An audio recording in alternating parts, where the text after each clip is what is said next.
भारत ने तुर्की के ड्रोन की इंडस्ट्री का भट्टा बिठा दिया है, जिसको बोला जाता है भट्टा बैठ गया। भारत ने मॉडिफाई करके उसमें 4 बैरल कर दी, यानी 4 वेपन को एक में कनेक्ट कर दिया। उससे भारत ने 70 ड्रोन इनके मार गिराए, इनको तो कूड़ा कर दिया भारत ने। क्या आप लोगों को लगता है कि पाकिस्तान एक डरपोक, डरा हुआ कुत्ता है जिसकी दुम उसकी टांगों के बीच में छुपी हुई है?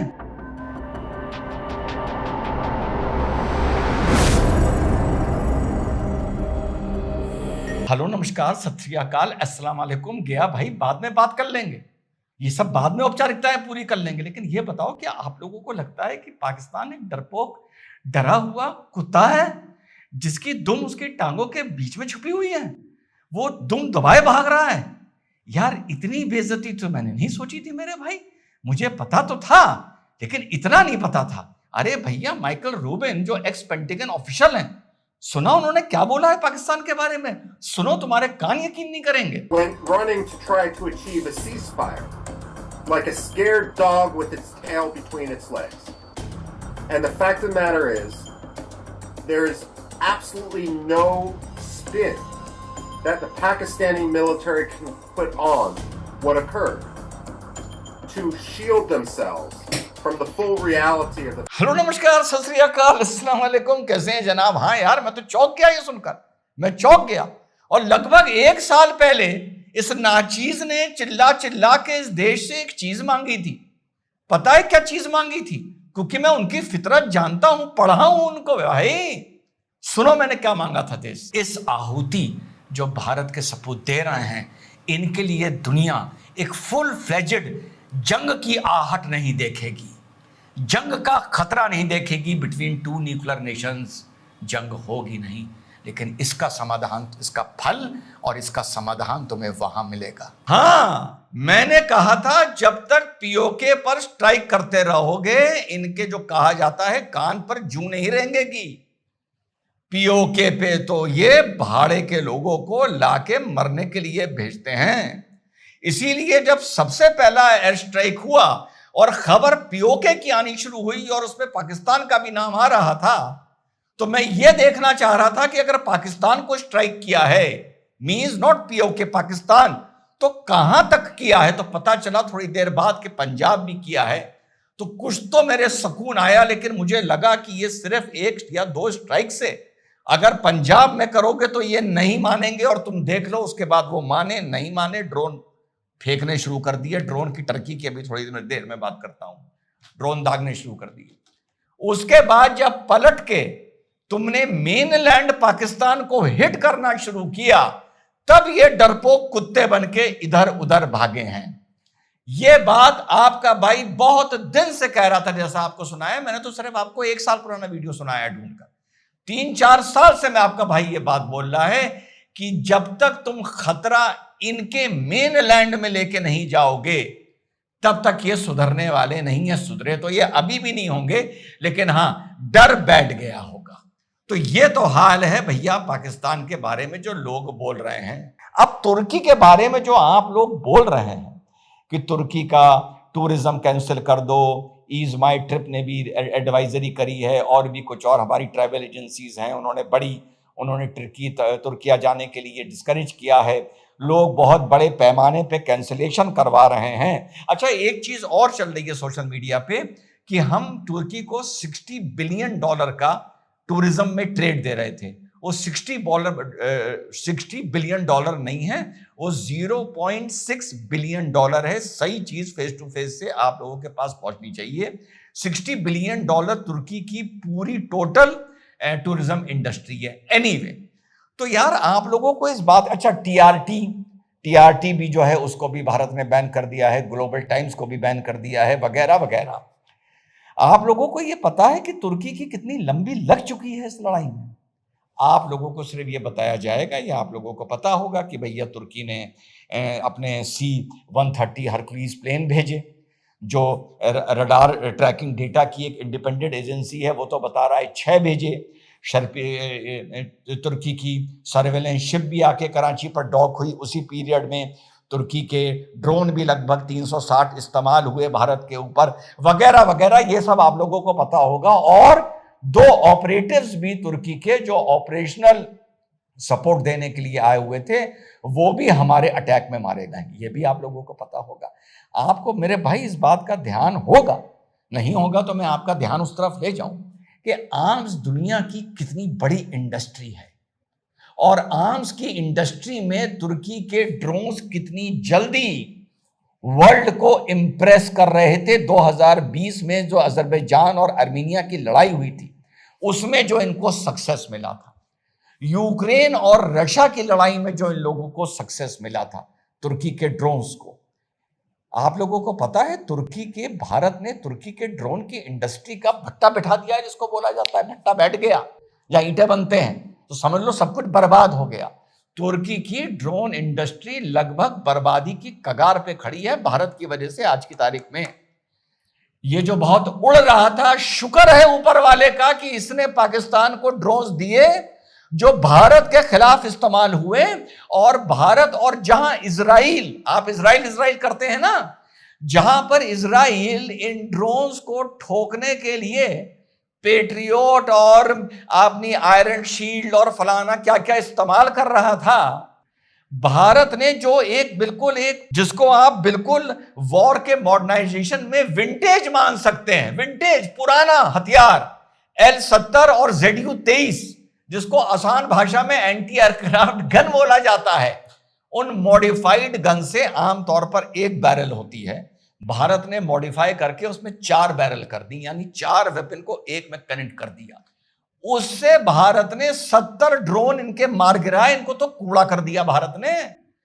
जो भारत ने S-400 इस्तेमाल किया है, वो तो अधिकतर उनके लिए इस्तेमाल किया है जो वहां से मिसाइल्स आ रहे थे, जो एक सिंपल एंटी एयरक्राफ्ट गन होती है, क्योंकि ड्रोन अभी भी उस एल्टीट्यूड या उस स्पीड पे नहीं पहुंच पाया है जिसपे फाइटर एयरक्राफ्ट होते हैं, जिसको मारने के लिए इजराइल क्या इस्तेमाल कर रहा था और क्या बवाल मचा था कि यहां से ड्रोन आ रहे हैं, वहां से ड्रोन आ रहे हैं। और 3-4 दिन पहले भारत ने एक और वेपन को टेस्ट कर लिया है उन ड्रोन्स के लिए, जो भार्गवश करके कोई इसका नाम है, कि जो ड्रोन्स झुंड में आते हैं उनको मारने के लिए, तो वो तो अभी टेस्ट किया है, वो तो बात की बात है। भारत ने तुर्की की ड्रोन इंडस्ट्री को बर्बाद कर दिया। पूरे दुनिया में यह मैसेज गया है। खरीदने वाला नहीं कोई होगा तुर्की के, वो हमारी इनके साथ कितनी ट्रेड है, ये हम इनसे कितना एक्सपोर्ट करते हैं, ज्यादा एक्सपोर्ट नहीं, मुश्किल से $5 बिलियन का हमारा एक्सपोर्ट जाता है तुर्की को, जो भारत की 1.25% ऑफ द एक्सपोर्ट बनता है। अजरबैजान को तो उतना भी नहीं जाता है, 0.02% हमारा एक्सपोर्ट अजरबैजान को जाता है। ये सारी बातें आप भूल जाइए, TRT आप भूल जाइए, सब चीज भूल जाइए। इनकी ड्रोन इंडस्ट्री बर्बाद हो चुकी है, इस पर ध्यान लाइए। और इसके साथ साथ भारत ऐसा नहीं है कि कोई तुर्किया से बड़े अच्छे रिश्ते लेकर चल रहा था। पहले तो ये राइट टाइम रहते थे, पर एर्दोगान को भूत चढ़ा खलीफा बनने का। इन्होंने खलीफा डिक्लेयर करना चाहते हैं ये अपनी, उसमें ये आप लोगों को पहले भी पता होगा, 370 में भी बकवास कर चुका है, हर मैटर में ये बोलता है। ये इंडोनेशिया हो गया, आपका पाकिस्तान हो गया, आपका तुर्की हो गया, ये बड़ी आपस में इलू इलू कर रहे हैं, काफी दिन से कर रहे हैं। ये एर्दोगान सबसे पहले तो ये, और इससे पहले तो ये और करीब थे पाकिस्तान के, जब इमरान खान था। जब इमरान खान की जेल के अंदर से चीखने की आवाजें आई, उसके बाद जाकर इनका थोड़ा रिश्ता पाकिस्तान से थोड़ा कम हुआ है। उस टाइम पर तो ये बहुत ही आगे बढ़ चुका था इनका रिलेशन, जब इमरान खान था और ये था। तो ऐसा नहीं है कि भारत इन पर कोई ज्यादा बिलीव करता है। 2023 में नेवी शिप बिल्डिंग का कॉन्ट्रैक्ट टर्की के साथ हुआ था, करार, वो भारत 2023 में भंग कर चुका है। वो बात अलग है कि एहसान फरामोश लोग हैं, जब चिल्ला रहे थे कोविड के टाइम पर भी इनको वैक्सीन गई थी, उसके बाद अर्थक्वेक के टाइम पर जब अल्लाह ताला का कहर हुआ था इनके ऊपर, और सुनाए 30-40 हजार आदमी मरे थे, कोई गलती ही की होगी जो अल्लाह का कहर इनके ऊपर हुआ था, इस इस्लामी मुल्क के ऊपर, तब भारत ने इनकी मदद की थी। पर ये उस चीज को मानने वाले नहीं है, क्योंकि ये खलीफा तेरा मेरा रिश्ता क्या, ला इलाहा इल्लल्लाह की बीमारी से ये पीड़ित हैं। तो भारत इनका जवाब पहले से देता हुआ आया है। भारत ने जब भी प्राइम मिनिस्टर हमारे साइप्रस, ग्रीस, आर्मीनिया की बात करें, तो समझ लीजिए तुर्की की दुखती रग पर हाथ रख रहे हैं। तो जब आपने सुना कि प्रधानमंत्री ग्रीस के PM से मिले, या साइप्रस गए, या जर्नी ब्रेक करके गए, तो समझ लीजिए तुर्की की दुखती रग पर हाथ रखने के लिए गए, क्योंकि इन देशों का पड़ोसी होने के, मेडिटेरियन कॉमन बॉर्डर इनका पड़ता है, कॉमन बीच में इनका बहुत 36 का आंकड़ा है तुर्की से। तो भारत तो मेडिटेरियन में जाके ग्रीस हेलेंसिक एयरफोर्स कहा जाता है, उस एयरफोर्स के साथ भारत की एयरफोर्स वहां पर ड्रिल्स कर चुकी है ओवर द मेडिटेरियन। तो ये कोई नई बात नहीं है जो तुर्की आके पाकिस्तान की मदद कर रहा है, ये तो सबको पता है और भारत उसका जवाब भी दे रहा है। 2020 में आप पढ़िएगा, जब ये अजरबैजान और अर्मीनिया का युद्ध चल रहा था और इनके ड्रोन उस युद्ध में भी बड़ा शौर्य इनको मिल रहा था, जब ये अजरबैजान को हथियार दे रहे थे, तो भारत ने पिनाका मिसाइल्स अपना जो मल्टीपल रॉकेट लॉन्चर्स हैं अर्मीनिया को देके भुस भर दिया था अजरबैजान का। वहां से भी इनका हमारा 36 का आंकड़ा चल रहा है। तो ऐसा नहीं है कि तुर्की को लेकर भारत को बहुत बहुत कोई सरप्राइज मिला है। जो अंदर जियोपॉलिटिक्स देखते हैं और पढ़ते हैं उनको पता है कि भारत और तुर्की का ऑलरेडी 36 का आंकड़ा हो चुका है और भारत इसकी बार बार जलाता है तुर्की की। और इस बार तो वाकई इन द एक्चुअल सेंस इनके ड्रोन जलाकर भारत ने इनकी पूरी ड्रोन इंडस्ट्री का ऐसी की तैसी कर दी इनकी। और भारत ने पूरी दुनिया की ड्रोन वॉरफेयर को लाकर अपने पुराने हथियारों से, पुरानी टेक्निक जो होती है ना, कभी कभी भाई जितना मॉडर्न हो जाओ कभी कभी पुराना एक्सपीरियंस और टेक्निक काम आती है। पूरी दुनिया की ड्रोन इंडस्ट्री को भारत ने खटाई में डाल दिया है अपने इस युद्ध के बाद कि यार 1970 1960 के हथियारों से भारत ने 2025 के हथियार मार गिराए और 60-70 मार गिराए। और खर्चा कितना आया? खर्चे के नाम पर शायद इतना भी नहीं आया होगा जो एक आर्मी के एक्सपेंडिचर की बात होती है जिसको पीनट्स बोला जाता है, मूंगफली के बराबर खर्चा आया। तो भारत की सरकार इस चीज को देख रही है। सिर्फ एक चीज याद रखिए, जैसा रशिया के एक एक्सपर्ट ने कहा है कि क्वाड ने आपकी मदद नहीं करी।